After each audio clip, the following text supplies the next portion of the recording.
누가복음 22장 63절에서 71절 말씀. 지키는 사람들이 예수를 희롱하고 때리며 그의 눈을 가리고 물어 이르되 선지자 노릇하라. 너를 친 자가 누구냐 하고 이외에도 많은 말로 욕하더라. 날이 새매 백성의 장로들 곧 대제사장들과 서기관들이 모여서 예수를 그 공회로 끌어들여 이르되 네가 그리스도이거든 우리에게 말하라.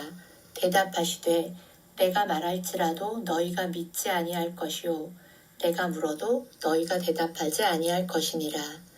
그러나 이제부터는 인자가 하나님의 권능의 우편에 앉아 있으리라 하시니 다 이르되 그러면 네가 하나님의 아들이냐? 대답하시되 너희들이 내가 그라고 말하고 있느니라. 그들이 이르되 어찌 더 증거를 요구하리요? 우리가 친히 그 입에서 들었노라 하더라. 아멘. 6월절 밤에 겟세마네 동산에서 잡히신 예수님은 대제사장 가야바의 집에 밤새도록 감금되어 있었습니다. 그리고 날이 새자마자 그들이 공회로 모여 예수님을 신문하기 시작합니다. 유대인의 최고 의결기관인 산헤드린을 말하는 이 공회는요. 산헤드린이라는 뜻이 둘러앉음이라는 뜻이어서 이 말 자체가 공회를 말하기도 합니다. 이 시작은 출애굽기나 민수기 11장에 언급이 되고 있는데요. 출애굽 후에 모세가 하나님의 뜻을 따라 장로 70인을 모집하여 백성을 다스리게 하신 데서 유래가 됐다고 해요. 이 공회는 그래서 한 명의 의장과 70명의 장로들로 구성이 된 일종의 의결기구였고요. 이 시대의 산헤드린은 모든 것이 자주적으로 운영되고 재판되는 자의 권리가 보장되도록 최선을 다해야 한다는 책임이 주어져 있었대요. 그래서 결국은 도피성과 마찬가지로 어떤 사람을 벌하려고 이 공회가 만들어졌다기보다는 부지부식간에 죄를 지었거나 살인을 한 자들이 도피성으로 도망을 했던 것처럼 어떤 사람이 죄를 지었을 때 그 사람을 변호하는 일을 먼저 맡았던 것이 이 산헤드린 공회의 기원이었다고 하거든요. 오늘 본문 첫 구절에 지키는 사람들이 예수를 희롱하고 때리며 라는 본문이 시작되거든요. 그런데 이 지키는 사람들은 누구였을까요? 아마도 대제사장들의 종들이거나 성전 경비대원들이었을 것 같아요. 성전 경비대라면 성전을 지키는 사람들이죠. 그런데 그 성전을 누구로부터 혹은 성전에 있는 무엇을 지키려고 했을까요? 하나님의 거룩한 지상 임재 처소이자 주의 백성들이 하나님 앞에 나아가 예배를 드리는 공식적인 처소, 이 예루살렘 성전은 물론 헤롯 대왕이 유대인의 환심을 사기 위해 증축한 세 번째 성전이기는 하지만요. 어찌 보면 구속사적인 맥락에서는 이 성전은 인류의 모든 죄를 담당하신 구속주이자 죄인이 하나님 앞에 나아가는 유일한 길이 되신 예수 그리스도를 예표하는 일종의 그림자 역할을 하는 것이었습니다. 오늘 저는 이 두 부류의 사람들을 보고 있는데요. 대제사장의 종들 그리고 성전 경비대원들, 그들은 자기들이 지금 지키며 희롱하고 있는 예수님이 누구라고 생각했을까요? 또 다른 한 부류의 사람들은 이스라엘 최고의 권력층, 최고의 지식인, 최고의 신앙인이라고 불렸던 사람들이 모여서 만든 공의회의 장로들이었습니다. 이들은 왜 그들이 그토록 기다렸던 메시아, 하나님의 아들 예수 그리스도를 몰라봤을까요? 누가복음 2장에는 시므온과 안나라는 사람들이 나오거든요. 그런데 시므온을 표현할 때 이 사람은 의롭고 경건하여 이스라엘의 위로를 기다리는 자라 성령이 그 위에 계시더라 라고 표현되어 있고요. 84세가 된 안나에 대해서도 이 사람이 성전을 떠나지 아니하고 주야로 금식하며 기도함으로 섬기더니 라고 표현되어 있습니다. 이들은 아기 예수를 보자마자 내 눈이 주의 구원을 보았사오니 이는 만민 앞에 예비하신 것이요 이방을 비추는 빛이요 주의 백성 이스라엘의 영광이니이다 라고 말했거든요.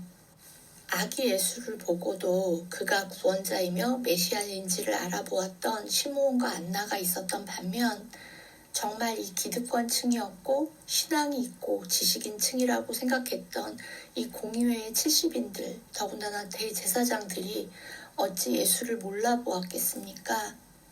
이사야서 53장 7절에 그가 곤욕을 당하여 괴로울 때에도 그의 입을 열지 아니하였으며 마치 도수장으로 끌려가는 어린 양과 털 깎는 자 앞에서 잠잠한 양같이 그의 입을 열지 아니하였도다. 이사야서 53장은 전체가 예수님에 대해서 묘사하고 있는데요. 당시 랍비가 되려면 15세 전에 모세오경을 줄줄 외웠어야 됐고요. 서기관들은 성경을 필사하는 게 일이었다고 합니다. 그런데 무엇이 이들의 눈을 가렸을까요? 6월절 전날 밤은 어린 양을 잡아서 준비하는 날이었거든요. 그날 예수님은 잡히셨습니다. 이 모욕을 당하면서 잠잠히 계시는 예수님의 모습을 보면서 그 어린 양의 모습을 떠올리지 못했다는 게 상상할 수 없거든요. 잠시라도, 단 한순간이라도 이가 그이시다 라고 생각한 단 한 명이 이 70명 중에 없었다는 게 정말 놀랍습니다. 어쩌면 이 시대를 사는 나는 그렇지 않을까요? 성전을 지켜야 할 너희들이 때리고 희롱하는 그가 그 성전의 주인이시라고, 스스로의 부와 권력이라는 기득권이 눈을 가려 예수님을 알아보지 못하는 너희들은 죄인이라고. 이 본문을 그렇게 읽어내고 있는 나에게 하나님은 양과 염소의 비유가 떠오르게 하셨습니다. 예수님께서 오신다는 사실은 알았지만 오신 예수님을 알아보지 못한 그들과 다시 오실 예수님을 기다리고 있지만 예수님께서 우리에게 맡겨주신 이 땅 가운데 우리가 나그네와 작은 자들에게 어떻게 대하고 있는지, 그것이 나에게 대한 것이라고 말씀하시는 예수님의 말씀을 잃어버린 채 우리는 살아가고 있었는지 모릅니다.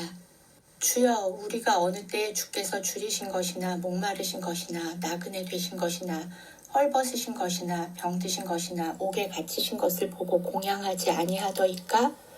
이에 임금이 대답하여 이르시되 내가 진실로 너희에게 이르노니 이 지극히 작은 자 하나에게 하지 아니한 것이 내게 하지 아니한 것이라 하시니라. 오늘과 같은 본문을 읽을 때 우리는 분노합니다. 그리고 마치 우리는 이렇게 예수님을 절대 옥에 달리지 않게 할 것이고 십자가의 고통을 받지 않게 할 것이라고, 그리고 이 본문을 읽으면서 웁니다. 그러나 우리 옆에 가난하고 병들고 외로운 자들의 필요를 모른 채 하고 지나갈 때가 있음을 고백합니다. 누군가 생존을 위하여 치열하게 살아가는 어느 시간에도 나의 평범한 일상이, 깨끗한 옷차림이 누군가에게는 상처가 되지 않았을까. 그런 유치하고 어리석은 시간들이 다 지났음에도 여전히 부끄러운 내 모습은 이들의 모습과 닮아 있습니다. 바리새인의 시작도, 하스몬 왕조의 시작도, 그리고 성전 경비 대원들의 시작도, 공회의 시작도 나쁘지 않았을 것입니다. 모두 다 그 시작은 민족과 나라와 후손과 약자를 배려하는 하나님의 율법의 정신을 따랐을 것입니다. 그러나 그 모든 것에 인간의 욕심이 들어가자 변질되기 시작합니다. 그러나 예수님의 시작은 로고스, 말씀에서 시작해서 그 말씀을 계속 이스라엘 민족들에게 주셨고, 그 말씀이 받아들여지지 않자 그 말씀을 이루시기 위하여 육신으로 오셨고 죽음과 부활로 새 언약을 완성하셨습니다. 믿지 않는 사람들은 100명에 하나, 아니 1000명에 하나 성경을 읽는다고 합니다. 그리고 나머지 99%의 사람들은 사람을 읽는다고 합니다. 우리가 예수를 믿는다는 것은 예수님이 사셨던 것처럼 말씀을 따라서 그 말씀대로 살아내는 삶일 것입니다. 그러면 우리를 통해서 성경을 읽는 사람들은 예수를 만나게 되겠지요. 오늘도 제 삶이 그런 삶이 되기를 기도합니다.